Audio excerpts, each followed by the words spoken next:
Before we start cleaning your home, let me tell you the truth. The hardest thing you have to declutter is your people pleasing habit. If that line hit you, you're in the right place. Because if you're a high achiever, you've probably already tried decluttering. You bought all the bins, you watched all the organization shows, but a few weeks later, it's all back. Clutter in your house again. That's because your clutter isn't a mess, it's a symptom. It's the visual evidence of unmade decisions and unspoken boundaries. I used to be there, trying to organize my life while ignoring all the red flags that my mind, body, and soul were throwing. So, if you want a decluttered life that actually lasts, well, you gotta stop sweeping and start questioning. Let me tell you about one of the worst life clutters I've ever had. And it wasn't a pile of clothes, it was a call from an old friend that came once in a while. And I remember that I would waste a lot of hours talking to that friend who was doing most of the talking. And each time I would hang up, I would feel depleted and I would feel like I had wasted my time, and I would feel guilty about it because I could have spent that time doing something more uplifting or more motivating for me. But for some reason, I kept going back to that state and I kept picking up the phone when she was calling. I couldn't get out of it. We all have that thing, that commitment we dread. We're gonna solve that problem today. When we talk about decluttering, people usually talk about stuff. Well, let me shift your perspective a bit and make you think about the feed. That's why the channel is called What Feeds You Defines You. But what feeds your physical clutter? It could be a past relationship that you're still holding on to. It could also be something you keep because someone told you to keep it, not because you want to keep it. It could be because you're afraid of accessing another part of yourself, because you're not ready to let go of the old you. I remember that I kept my elementary school uniform for years, enough that I used it for a Halloween party in my late 20s. And while I was doing some research for that video, I realized why I kept on this uniform that didn't serve me at all. It was because I was afraid of stepping into my adult life. Can you imagine? And so it struck with me. It's as if like I didn't want to grow into the person who takes responsibilities for her actions, who owns her life, who is powerful in her decisions and all that stuff. And really, it was just by just asking myself all these questions that I realized it. Plus, in that period, I also realized that I was attracting people that I was expecting them to save me. Oh my gosh. So when you see that box that you've kept forever but haven't opened for the last 5 years, you can ask yourself these key questions to reclaim your space and open up your energy. Does this item actively contributes to the life that I'm intending to build, or this item pulls me back into an old version of myself that I'm not ready to overcome? Like what I did with my school uniform. I didn't want to let go of it. So for some people, it might be their baby blanket, an old toy, something that reminds them of something that they have to let go of, but they're not aware of it yet. Could be anything. What is it for you? Am I keeping this thing out of necessity or out of joy, or I keep this thing out of obligation or because someone asked me to? What about past relationships? A lot of people keep stuff from old and past relationships, and when they relook at that object, they revisit the past and they live the emotions again, and they feel that regret and they feel that pain, and that keeps you into a negative loop of negative emotions or sadness or regret. All this is not allowing you to make space for something brighter,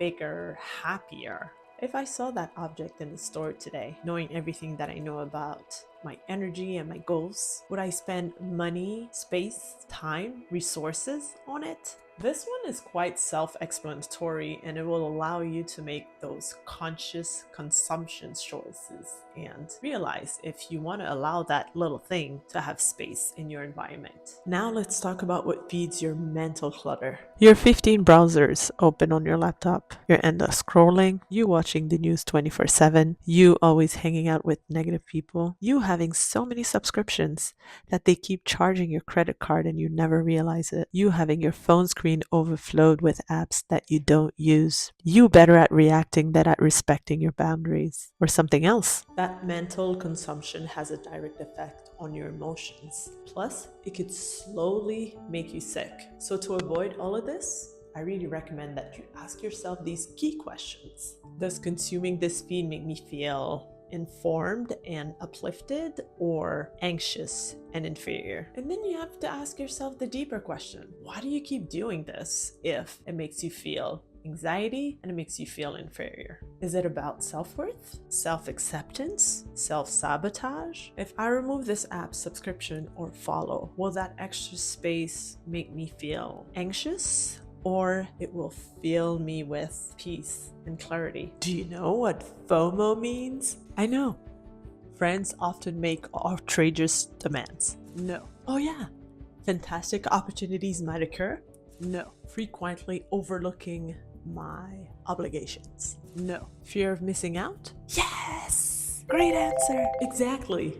You might have put yourself in a state of over-consuming because you had the fear of missing out. Missing out on the new iPhone, missing out on the free offer, missing out on sales, missing out on the new podcast episode, missing out on the gazillion number of things that your mind doesn't need to consume. No wonder you feel overwhelmed. Time to clear your mind. How often does this piece of information or relationship require my immediate attention, or how often does it require distraction? If you let all these external sources influence how quick you're going to react, or you're going to clutter your mind with things that are not important at all. Not everything requires immediate attention. You have to admit that some things are here only to distract you. And if they are, it's really time to get rid of them.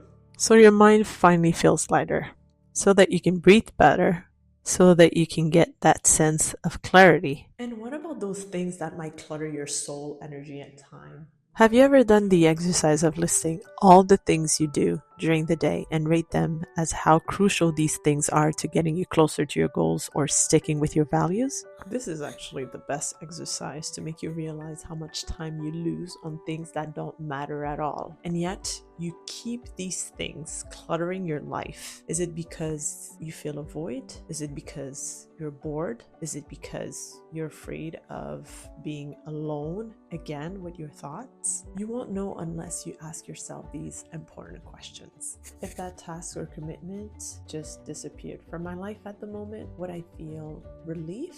Or would I feel a genuine sense of loss? Asking yourself this question will make you identify quickly if you're doing something really for yourself or you're doing something to please someone else. And that is the question that finally made it for me when I was talking about speaking to that old friend regularly and feeling guilty about it. That's what made me realize and decide not to entertain that friendship anymore. You feel relief? You're doing it for someone else. You feel genuine loss? You're doing it for yourself. You might already know this from all the stories that I shared with you, but I'm a recovering people pleaser. So many times in my life, I used to do things out of what people expected me to do instead of asking myself the question, will I feel uplifted or will I feel happy doing this genuinely? And that led me to attend dinners with people that I didn't feel like being with, attend social events that I didn't feel like going to, do an activity that I dislike, saying yes to something I felt saying no to, and so many more examples. I'm sure you do have some too. Another question you can ask yourself is this one. Does this activity align with my core values, or I'm doing this because I think that's what successful people do? With the answer to that question, you'll be able to identify if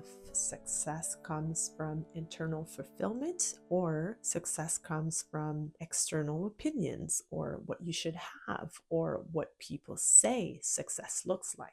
For too long, I believed that success was measured by how much I earned, how many accomplishments I had, or what were my assets. Obviously, that vision was not personal, but it was definitely influenced by mainstream. And today I identify success more with how I feel internally, how fulfilled I feel with living my purpose, the environment I'm surrounded with, the people I choose to be in my life, what I do to impact others and influence them in the most meaningful way, how much I love what I do, I love my life, I love the people around me. This is how I identify success today. One last and crucial question is this one. Is this a conscious choice towards a result or an unconscious move towards anxiety or comfort?